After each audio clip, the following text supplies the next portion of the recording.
用中火燒熱咗大概2湯羹嘅橄欖油，跟住將啲薑片擺落去爆香佢。大家好，歡迎返嚟我嘅 channel， 我係啫喱。你哋今日好嗎？留言話我知你哋今日嘅心情啊！準備半個洋葱，隨意咁切佢幾刀，大細冇乜所謂，自己中意就 OK 啦。切咗之後呢，我中意咁樣燉散佢嘅，咁炒起上嚟呢就會比較方便啲咯。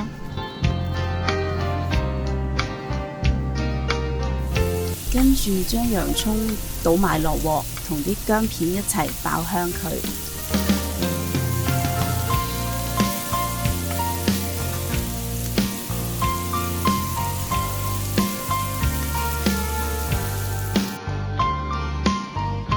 咁呢一碟呢，就係炸好咗嘅豆腐啦，喺街市嘅豆腐檔呢都有得賣嘅，現成唔使自己炸嘅。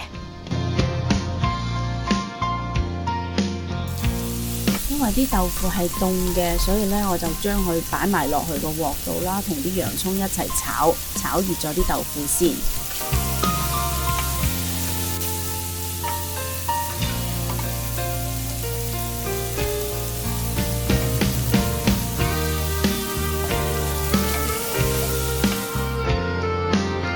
跟住落嚟呢，我會切幾條嘅四季豆啦，咁長短大細冇乜所謂啦，隨意就 OK 啦。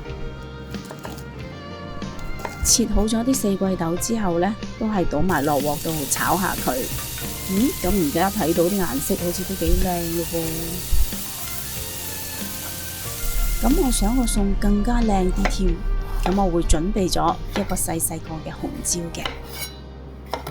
啲紅椒呢，我都係隨意咁將佢切成細細嚿啦。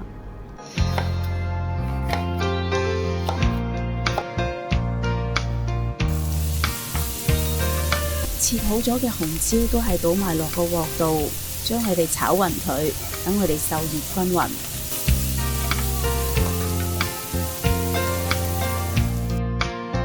調味方面呢，我會用2茶羹嘅糖啦，3/4茶羹嘅粟粉啦，同埋2茶羹嘅豉油啦。跟住呢，就加呢個小朋友最中意嘅茄汁啦，我會用到4個茶匙嘅。將所有調味料撈勻佢。再嚟呢，我會加多200ml 左右嘅清水落去啦，將呢個調味料就開成一個醬汁啦。而家呢，就可以將啲醬汁倒埋落我哋炒緊嘅豆腐度啦。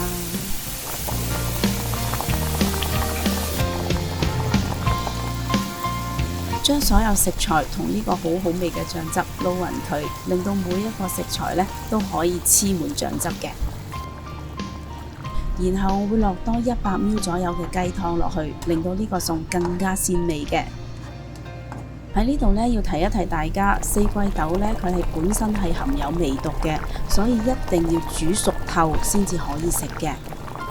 咁我會將佢冚蓋啦，然後將佢煮多2分鐘嘅。咁啲四季豆就一定可以熟透啦。